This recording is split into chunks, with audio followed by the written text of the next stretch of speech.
Selamat datang di channel Simar Imam. Sembari mendengarkan tinggalkan like dan komentarnya bosku. Jangan lupa pasang headset kalian. Siapkan kopi dan camilan. Lupakan kenangan tentang mantan. Mari kita dengarkan sambil rebahan. Penembak jitu terbaik. Bab 2. Di akhir September, misi pengangkutan pasukan telah selesai seluruhnya, dan semua anggota baru telah memasuki tahap pelatihan. Mungkin untuk mencegah mengurangi desersi, ada aturan tidak tertulis kapan pasukan diangkut. Pertama, calon anggota diangkut dengan truk yang bentuknya seperti kaleng, dan bagian luar truk ditutup dengan terpal tebal. Kedua, anggota baru biasanya tiba di kamp pada malam hari. Dengan cara ini, para rekrutan bahkan tidak tahu di mana mereka berada, sehingga mereka tidak dapat berbicara tentang melarikan diri, yang secara efektif mencegah terjadinya desertir. Seperti kata pepatah, siomay digunakan untuk mengantar tamu pergi. Makanan pertama Lian ketika dia bergabung dengan tentara adalah mie. Berbeda dengan yang lain. Setelah perjalanan jauh, semua orang pada dasarnya tidak nafsu makan, tapi Lian tidak terpengaruh sama sekali. Hululu.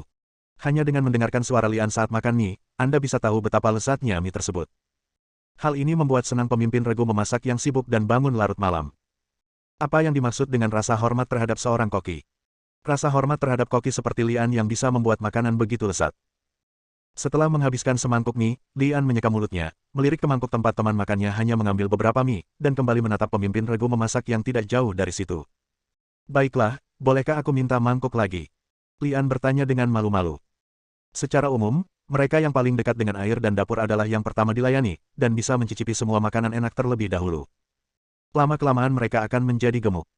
Namun ketua regu memasak di depannya sama seperti Lian, kurus seperti kulit dan tulang, dengan raut wajah kurang gizi, kecuali kedua matanya yang bersinar terang.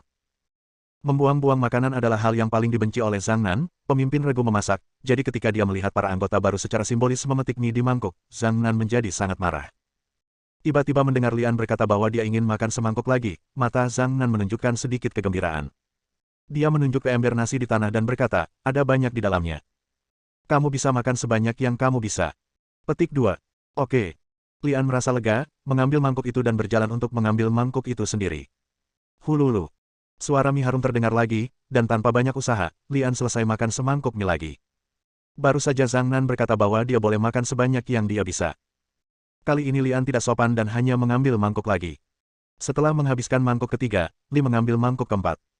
Pemandangan di depan mereka menarik perhatian semua orang, dan mata semua orang tertuju pada Lian, terutama pemimpin regu memasak Zhang Nan. Ini adalah tahun kelima saya sebagai ketua tim memasak, dan saya melihat banyak orang dengan selera makan yang besar. Selama pelatihan rekrutmen, akibat aktivitas fisik yang berlebihan, rekrutan yang biasanya hanya makan satu mangkuk nasi harus makan 5 atau 6 bakpao kukus, dan tidak butuh waktu lama hingga mereka merasa lapar kembali. Tapi seperti Lian, dia makan 3 mangkuk mie sebelum memulai latihan, lalu mengambil mangkuk mie keempat, tapi ini pertama kalinya dia melihatnya. Biarkan aku pergi, apakah anak ini belum pernah makan? Apakah ini mangkuk keempat? Apakah menurutmu dia masih akan memakannya setelah menghabiskan mangkuk ini? Kurasa tidak. Kamu belum pernah melihat tubuhnya yang kecil, tapi perutnya besar sekali. Kalau dia makan lagi, akan meledak. Lian menutup mata terhadap komentar orang-orang dan hanya berkonsentrasi memakan mie di mangkuk. Bukan karena Lian belum makan apapun, hanya saja dia pada dasarnya tidak pernah merasa kenyang. Lian terlahir sebagai pemakan besar, namun karena keterbatasan keluarga, ia tidak pernah makan lengkap setiap kali makan. Selain itu, ia biasanya banyak berolahraga, dan lama-kelamaan ia menjadi kurus. Jika dia makan setiap kali makan, tubuh Ang Li pasti tidak akan lebih buruk dari orang lain. Setelah menghabiskan mangkuk keempat, Lian bangkit dan pergi mengambil mangkuk kelima. Ya Tuhan, dia masih mau makan. Tidak mungkin. Bagaimana dia bisa menampung begitu banyak makanan di perutnya? Apakah aku terpesona? Wakil ketua regu, yang sedang membantu ketua regu memasak, melihat Lian mengambil sendok nasi dan ingin menghentikannya. Saya sudah makan 4 mangkuk. Bagaimana jika terjadi kesalahan? Saat wakil ketua kelas memasak bergerak, Lian berhenti, tampaknya menyadarinya. Zhang Nan mengulurkan tangan untuk menghentikan wakil ketua regu dan menggelengkan kepalanya dengan lembut. Lian mengangkat kepalanya dan bertanya, apakah tidak apa-apa? Zhang Nan tersenyum dan berkata, kamu mengambil keputusan sendiri. Jika itu tidak cukup, aku bisa membuatkannya untukmu lagi. Lian menggelengkan kepalanya dan berkata, setelah menghabiskan mangkuk ini, aku hampir 80% kenyang. Sepertinya aku akan segera tidur, jadi lebih baik jangan makan terlalu banyak. 80% penuh. Mendengar ini, mulut banyak orang bergerak-gerak. Apakah ini lelucon? Setelah 5 mangkuk mie, kamu hanya setengah kenyang. Faktanya, jika bukan karena tidak ada lagi mie di ember, Lian pasti bisa makan semangkuk lagi. Mangkuk kelima ini hanya bisa dianggap setengah mangkuk. Hululu. Lian menghabiskan semangkuk mie kelimanya, dan ember nasinya kosong. 5 mangkuk, anak itu benar-benar makan 5 mangkuk mie. Mataku pasti silau, dia memakan semua mie yang ada di ember. Seorang pecundang, orang ini pasti pecundang. Orang-orang membicarakannya. Dengan cara ini, Ang Li mencetak rekor yang tidak dapat dipecahkan oleh siapapun di hari pertama ia masuk militer, dan juga mendapat julukan, sampah beras. Ember nasi, biasanya merupakan istilah yang merendahkan yang digunakan untuk orang-orang. Lian tidak mempedulikan hal ini, siapa yang benar-benar bisa membuatnya makan begitu banyak. Selain itu, semua orang dengan sendirinya akan tahu apakah dia, pecundang besar, atau bukan. Setelah makan, para rekrutan dibawa kembali ke asrama untuk beristirahat. Zhang Nan menghentikan Lian sebelum pergi. Siapa namamu? Zhang Nan bertanya. Melapor kepada pemimpin regu, nama saya Lian. Li adalah Muzili, dan An adalah malam yang damai. Lian kembali. Jawab Lian. Zhang Nan mengangguk dan berkata, ya. Lian, ingat, ada satu hal baik tentang menjadi tentara, yaitu kamu kenyang. Jika kamu lapar di masa depan, datang saja ke pemimpin regu memasak dan aku tidak akan pernah membiarkanmu kelaparan. Ya, pemimpin pasukan. Lian memberi hormat militer. Meskipun saya belum pernah belajar memberi hormat, penghormatan militer ini sangat standar. Retakan. Zhang Nan juga membalas hormat militer. Janji ini saja yang menggerakkan hati Lian. Siapa yang bisa memahami perasaannya karena tidak makan lengkap selama lebih dari 10 tahun. Senang rasanya bisa makan enak di tentara. Setelah keluar dari kelas memasak, Lian dan para anggota baru berkumpul di tengah taman bermain. Langkah selanjutnya adalah membagi kelas. Seperti biasa, pemimpin peleton menanyakan kualifikasi akademis dan informasi dasar lainnya kepada para rekrutan di depan beberapa pemimpin regu, kemudian memerintahkan pemimpin regu untuk memilih prajurit di regu masing-masing. Saat memilih prajurit, pemimpin pasukan selalu memilih mereka yang memiliki tubuh kuat untuk memastikan mereka dapat mencapai hasil dalam pelatihan di masa depan. Dengan cara ini, Lian yang kurus dan kurus dipilih. Apalagi Ang Li baru saja meraih gelar, Rice Bucket, dan tidak ada yang menginginkannya. Lian juga merasa sedikit malu berdiri di sana, tapi dia tidak khawatir. Sekarang dia ada di sini, pasukan tentu saja harus mencarikan tempat untuknya. Dia tidak bisa mengirimnya kembali begitu saja sekarang, bukan? Pada saat ini, sebuah suara tiba-tiba terdengar dari belakang Lian. Apakah kamu sudah selesai mengambil semuanya? Hei, kamu masih menyisakan satu untukku. Bab 3. Lian menoleh ke belakang dan melihat seorang prajurit gemuk berdiri di belakangnya. Dengan senyuman di wajahnya, dia tampak seperti Buddha Maitreya. Sersan. Matanya tertuju pada tanda pangkat lawan, dan Lian menemukan bahwa lawannya adalah bintara tingkat 4, berusia lebih dari 30 tahun. Kualifikasi seorang sersan tingkat 4 lebih tua dari seorang komandan kompi, dan dia adalah seorang prajurit yang handal. Pemimpin peleton baru saja lulus dari akademi militer dan ditugaskan di unit akar rumput ini. Meskipun dia adalah seorang perwira dan bintara tingkat 4 adalah seorang prajurit, dia jelas sangat tabu terhadap bintara gemuk di depannya. Dari dia, ternyata itu pemimpin pasukan Ni. Maafkan aku. Aku baru saja meminta orang untuk mencarimu dan tidak dapat menemukanmu, jadi aku mulai duluan, kata pemimpin peleton sambil tersenyum, menatap Li yang kurusan, dan melanjutkan, lihat, jika dia tidak berhasil, distribusikan kembali. Anda dapat menentukan prajurit mana yang Anda suka. Beberapa pemimpin pasukan lainnya tidak senang ketika mendengar hal ini. Alasan utamanya adalah tidak ada yang mau menerima Lian, ember nasi, ini, tetapi mereka tidak berani berbicara. Pemimpin Reguni melangkah maju dan memandang Lian, mengerutkan kening dan berkata, kamu tidak punya 4 ons daging, jadi kondisi fisikmu agak buruk, tapi kudengar kamu bisa makan 5 mangkuk mie dalam satu kali makan. Lian tersenyum pahit di dalam hatinya, ia tidak menyangka kalau soal makan akan tersebar seperti ini. Laporkan ke ketua regu, ya. Jawab Lian. Dia tidak merasa ada yang memalukan, jadi dia tidak menyembunyikannya. Pemimpin pasukan Ni mengangguk, mengulurkan tangan dan menepuk punggung Lian. Dengan tembakan ini, Lian merasakan gelombang kekuatan datang seperti kekuatan yang luar biasa. Dia jatuh ke depan saat tubuhnya menjadi tidak stabil, dan dia mengambil langkah untuk menstabilkan tubuhnya. Pria gemuk ini memiliki kekuatan yang sangat besar. Lian bergumam dalam hatinya. Saat pertama kali bertemu Ni Wanli, Lian masih memikirkan bagaimana bisa ada pria gendut di ketentaraan dan memiliki prasangka buruk terhadap Ni Wanli. Setelah pengambilan gambar ini, prasangka Lian lenyap, dan dia tahu bahwa Mile gemuk di depannya tidak sesederhana kelihatannya. Mungkin dia adalah seorang master tersembunyi. Kalau tidak, bagaimana dia bisa mendapatkan sersan tingkat 4 di ketentaraan? Jangan berpikir bahwa bintara hanya makan lebih banyak jatah militer. Ada serangkaian persyaratan ketat untuk pemilihan bintara. Pemilihan bintara kelas 1 relatif longgar, selama kebugaran jasmaninya tidak terlalu buruk, Anda bisa lulus ujian dengan berbakti dan berbakti kepada pimpinan sebelum memilih bintara. Jauh lebih sulit menjadi bintara tingkat 2. Bahkan jika Anda memiliki koneksi dengan markas batalion, Anda harus kuat sendiri. Dalam pemilihan sersan tingkat ketiga harus didasarkan pada kemampuan sebenarnya. Tanpa kemampuan nyata, meskipun Anda memiliki hubungan dengan pemimpin resimen, Anda bahkan tidak bisa berharap untuk terpilih menjadi sersan tingkat ketiga. Ada garis pemisah antara bintara tingkat 4 dan bintara tingkat ketiga. Tanpa keahlian khusus dan kontribusi kepada tentara, uang dan koneksi tidak ada gunanya. Oleh karena itu, semakin tinggi pangkat bintara, semakin jarang jumlahnya. Pada tingkat tertentu, seorang bintara setara dengan tingkat harta karun militer, dan bahkan seorang perwira harus 3 poin lebih rendah untuk melihatnya. Ini juga alasan mengapa pemimpin peleton cemburu pada Niwanli. Dalam hal kualifikasi dan level, pemimpin peleton baru ini jauh lebih rendah daripada Niwanli, seorang bintara tingkat 4. Niwanli menamparkan Lian, yang sebenarnya adalah sebuah ujian. Bahkan jika pemimpin regu lainnya ditampar olehnya secara tidak terduga, mereka akan bergegas maju beberapa langkah untuk menenangkan diri bahkan jika mereka jatuh ke tanah. Namun, Lian hanya mengambil satu langkah dan menenangkan diri, yang membuat Niwanli merasa senang. Ya, bisa makan adalah hal yang baik. Makan lebih banyak berarti kamu mengonsumsi lebih banyak energi, yang berarti kamu memiliki potensi yang tidak terbatas. Puji Niwanli, lalu bertanya, kamu berasal dari daerah pedesaan, kan? Dari gunung. Lian menjawab dengan jujur. Niwanli mengangguk lagi dan berkata, ya, aku suka orang-orang di pegunungan. Mereka dapat menanggung kesulitan dan tidak takut kelelahan.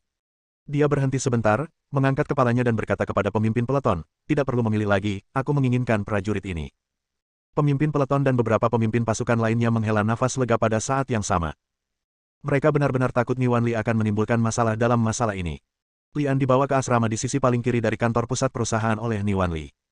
Itu adalah kamar single, dan beberapa orang sudah terbaring di tempat tidur. Mereka semua adalah rekrutan yang baru saja bergabung dengan tentara seperti Lian. Kamu hanya perlu mengingat bahwa kamu berada di skuadron ke-9 dari perusahaan perekrutan, dan aku, Niwanli, adalah pemimpin pasukan. Perintah Niwanli dalam perjalanan kembali dan berkata, kamu boleh tidur di sana. Besok izinkan aku memperkenalkanmu kepada orang lain di kelas. Ya. Lian dengan rapi naik ke tempat tidur atas dan tertidur tanpa banyak berpikir. Keesokan paginya, Lian bertemu dengan orang lain di kelas, saling mengenal sebentar, lalu pergi ke kafetaria untuk makan. Kali ini, Ang Li kembali populer. Dia makan 10 roti kukus sebesar kepalan tangan orang dewasa dan minum 2 mangkuk sup. Nama, Rice Bucket, kembali bergema di seluruh perusahaan. Dipengaruhi oleh Ang Li, regu ke-9 kompi itu disebut regu, ember nasi, dan bahkan menyebar ke seluruh kam rekrutmen. Lian tidak bisa mengontrol mulut orang lain, dan dia tidak peduli bagaimana orang lain memanggilnya. Bagaimanapun, selama dia punya cukup makanan, dia bisa memanggilnya apapun yang dia suka. Sebelum pelatihan formal bagi anggota baru, tugas pertama anggota baru seperti Lian adalah membuat selimut. Selimut yang awalnya empuk dan lembut dipadatkan menjadi barisan tahu. Tugas ini memakan waktu dan tenaga. Kuncinya adalah sangat monoton dan tidak ada yang menyukainya. Ang Li sangat berdedikasi. Selimut prajurit yang datang lebih awal darinya masih lembut, tetapi hanya butuh 1 hari untuk memadatkan selimut itu, dan keesokan harinya dilipat seperti tahu. Ini bulan Oktober dalam sekejap mata. Setelah rekrutan tiba, mereka resmi memasuki masa pelatihan. 2 minggu pertama adalah tentang formasi yang tak tergoyahkan dan pelatihan fisik yang relatif lemah, namun para rekrutan mampu bertahan meskipun mereka mengertakkan gigi. Selama istirahat pelatihan, Niwanli memanggil anggota baru dan bertanya, apa spesialisasi Anda? Katakan padaku. Monitor, saya bisa menyanyi, izinkan saya menyanyikan satu untuk Anda. Monitor, saya bisa bermain piano, tapi sayang tidak ada piano di sini. Monitor, apakah mengemudi dianggap sebagai spesialisasi? Ini mungkin tampak seperti obrolan ringan, namun sebenarnya, ini adalah tugas yang diberikan kepada kita, melaporkan kekuatan setiap orang. Segera semua orang akan dinilai berdasarkan kekuatan mereka. Misalnya, mereka yang bisa menyanyi dan bermain piano dapat dipilih menjadi tim seni, sedangkan mereka yang mengemudi dapat dipilih menjadi perusahaan mobil. Giliran Lian. Sebelum dia dapat berbicara, yang lain mulai berteriak, Lian, kamu tidak perlu mengatakan apa-apa. Kami semua tahu bahwa kamu adalah seorang pecinta kuliner, dan keahlianmu adalah makan. Setelah bergaul selama setengah bulan, para prajurit di pasukan yang sama memiliki perasaan yang sangat mendalam satu sama lain. Lian tahu mereka sedang bercanda, jadi dia tidak marah dan hanya tertawa. Jangan main-main. Niwanli menghentikan yang lain dan bertanya pada Lian, apa spesialisasimu? Katakan padaku. Lian berpikir sejenak. Sebagai peraih skor tertinggi dalam ujian masuk perguruan tinggi, tentu saja belajar menjadi salah satu kelebihan Lian. Ia bisa dengan mudah masuk akademi militer. Namun, masuk akademi militer dan menjadi perwira bukanlah tujuan Ang Li. Pemimpin regu, apakah melempar batu termasuk keahlian khusus? Lian berpikir sejenak dan bertanya. Bab 4. Melempar batu, spesialisasi apa ini? Yang lain terkejut, lalu tertawa terbahak-bahak. Hanya mata pemimpin regu Niwanli yang berbinar dan dia bertanya, apa metode yang benar? Lian melihat sekeliling, dan matanya tertuju pada beberapa burung pipit di pohon di atas kepalanya. Dia mengulurkan tangan dan mengambil sebuah batu dan berkata, "Pemimpin pasukan, tunjuk saja satu dan aku bisa menjatuhkannya." "Benarkah?" Ni Wanli bertanya dengan heran. Meskipun Lian berada di bawah pohon, dan burung pipit di atas kepalanya hanya berjarak 4 atau 5 meter darinya, tidak mudah untuk menjatuhkan burung pipit yang hidup dari jarak sejauh itu. "Lian, tiup saja. Jika kamu bisa menjatuhkan burung pipit dari pohon, maka aku akan memakannya hidup-hidup." "Benar. Lian, bisakah kamu memberitahuku sesuatu yang dapat diandalkan?" "Lian, aku percaya padamu jika kamu mengatakan kamu bisa, tetapi jika kamu mengatakan kamu bisa menjatuhkan seekor burung pipit dari kepalamu, aku tidak akan percaya bahkan jika kamu membunuhnya." "Lian, izinkan aku bertaruh denganmu. Jika kepalamu bisa dipukul dengan batu, maka aku akan mencuci celana dalammu selama sebulan. Aku juga bertaruh padamu bahwa aku akan mencuci kaus kakimu yang bau. Aku sudah mengemasi pakaiannya, apakah kamu berani bertaruh?" Kawan-kawan itu mulai mencemooh lagi dan menyatakan niat mereka untuk bertaruh dengan Lian. Lian berpura-pura jujur dan menggelengkan kepalanya dan berkata, "Berjudi tidak baik, bukan?" "Kamu takut, Lian? Katakan saja padaku jika kamu takut." "Ya, aku tahu kamu sedang membual." Lian berpura-pura tidak berdaya dan berkata kepada Ni Wanli, "Pemimpin regu, kamu sudah mendengarnya. Mereka bersikeras bertaruh denganku, jadi kamu harus membuat keputusan." Mata Ni Wanli bersinar terang lagi, dan dia melihat Lian berpura-pura menjadi babi untuk memakan harimau, dengan sengaja berpura-pura tidak mau, lalu meminta dirinya untuk menjadi saksi. "Lian, selama kamu bisa menjatuhkan seekor burung pipit dari pohon, aku akan meminta tim memasak membuatkan makanan tambahan untukmu ketika kamu kembali. Bagaimana dengan sepiring besar ayam?" "Sepiring besar ayam?" Lian langsung ngiler. Tentara ini memang cukup makan. Lian tidak pernah lapar sejak dia bergabung dengan tentara, tapi bukan berarti dia makan daging setiap hari. Kalaupun ada daging, tidak mungkin bisa mencukupi. Oleh karena itu, Lian sedikit serakah ketika mendengar bahwa dia akan mendapatkan sepiring besar ayam untuk dirinya sendiri. "Pemimpin regu, kamu mengatakan ini." Lian menjadi bersemangat. Ni Wanli menepuk dadanya dan berkata, "Jangan khawatir, aku masih bisa menjadi penguasa ayam." "Oke," jawab Lian sambil menatap burung pipit di pohon. Beberapa burung pipit melompat-lompat, sangat ceria. Lian tidak terburu-buru mengambil tindakan, namun dengan sabar menunggu kesempatan. Akhirnya, seekor burung pipit tampak lelah dan berhenti di dahan pohon untuk beristirahat. Jarak sasaran 5 meter, kecepatan angin 0,3 meter per detik, arah angin ke utara, dan suhu udara. Seperti penembak jitu sungguhan, Lian memiliki beberapa faktor yang mungkin mempengaruhi terbangnya batu di udara yang terlintas di benaknya satu persatu. Keseluruhan prosesnya bisa dikatakan sangat singkat. Hampir pada saat burung pipit berhenti di atas pohon, Ang Li mengambil tindakan. Retakan. Batu itu terbang keluar dan secara akurat mengenai tubuh bagian atas burung pipit. Itu mengenai. Ini sungguh menakjubkan. "Mulian, bagaimana caramu melakukannya?" Lian berjalan di tengah komentar teman-temannya, mengambil burung pipit yang pingsan dari tanah dan berkata kepada Ni Wanli, "Pemimpin pasukan, jangan lupakan ayam besarmu." Ni Wanli tersenyum dan berkata, "Anak baik, tunggu saja dan makan ayamnya." Dia berhenti sebentar dan bertanya dengan rasa ingin tahu, "Lian, bagaimana kamu melatih gerakan ini?" Lian menjawab, "Saya telah menggembala domba sejak saya masih kecil. Ketika beberapa domba melarikan diri, saya akan melempari mereka dengan batu. Seiring waktu, saya telah mempelajari keterampilan ini." Ni Wanli mengangguk dan menjawab, "Yah, bagus sekali. Tangan ini dapat menyelamatkan hidupmu di medan perang pada saat-saat kritis. Pemimpin regu, kamu melebih-lebihkan. Bisakah melempar batu menyelamatkan hidupmu di medan perang? Apa yang kamu tahu?" Ni Wanli memutar matanya, mengulurkan tangan dan menepuk bahu Lian dengan lembut dan berkata, "Lian, lakukan yang terbaik." "Ya." Lian memberi hormat. Peluit dibunyikan, dan para rekrutan kembali melakukan pelatihan intensif. Di tengah malam, Lian tiba-tiba merasakan sebuah tangan mendorong bahunya dan secara naluriah membuka matanya. Set. Sebuah tangan gemuk menutupi mulut Lian, lalu memberi isyarat agar Lian berpakaian dan mengikutinya. Ketika Lian melihat itu adalah pemimpin pasukan Ni Wanli, dia mengenakan pakaiannya dan mengikuti Ni Wanli keluar tanpa ragu-ragu. "Pemimpin regu, kita akan pergi kemana?" "Makan ayam." Mata Lian langsung berbinar saat memikirkan sepiring besar ayam yang dijanjikan oleh pemimpin pasukan. Ni Wanli berkata lagi, "Namun, apakah kamu boleh makan ayam malam ini atau tidak, itu bukan keputusanku. Kamu harus lulus penilaian seseorang." "Penilaian?" Lian mengerutkan kening dan mengikuti Ni Wanli ke kafetaria dengan ekspresi bingung di wajahnya. Semua jendela di kafetaria ditutup tirai, dan lilin menyala di dalamnya. Zhang Nan, pemimpin regu juru masak kurus, sedang duduk di bawah lampu lilin, bermain dengan pisau. Baunya enak sekali. Lian menelan dan mencium aroma daging begitu dia memasuki kafetaria. Ada dua wastafel stainless steel di meja makan di depan Zhang Nan, yang berisi sepiring besar ayam. Lian melihat bahwa dari segi ukuran porsi, setidaknya ada 2 ekor ayam. Mau makan? Zhang Nan melirik sepiring besar ayam dan bertanya pada Lian. Gulu. Lian mengeluarkan suara di tenggorokannya dan mengangguk pada saat yang bersamaan. Monitor Ni bilang kamu menjatuhkan seekor burung pipit dengan batu, tapi aku tidak percaya. Jika kamu bisa melakukannya lagi di depanku, maka 2 piring ayam ini akan menjadi milikmu, kata Zhang Nan. Pertunjukan. Lian mengerutkan kening dan berkata dengan tulus, pantau Zhang, tidak ada burung pipit di sini, bagaimana saya bisa tampil?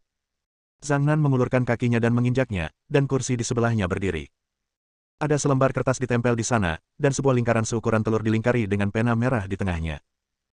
Kemudian, Zhang Nan mengeluarkan sebuah batu dari sakunya, melemparkannya ke atas meja dan berkata, kamu hanya perlu berdiri sejauh 5 meter dan memukul lingkaran itu dengan batu. Kelopak mata Lian sedikit tenggelam.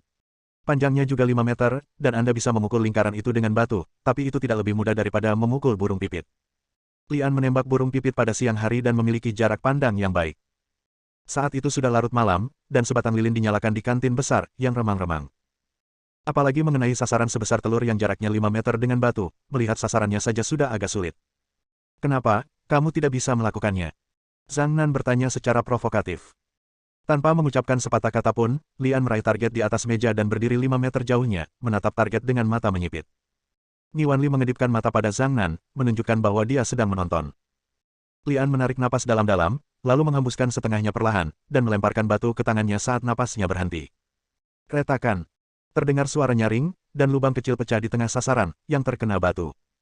Lian menghela napas lega dan bertanya pada Zhang Nan, bolehkah saya makan daging ini? Bersambung.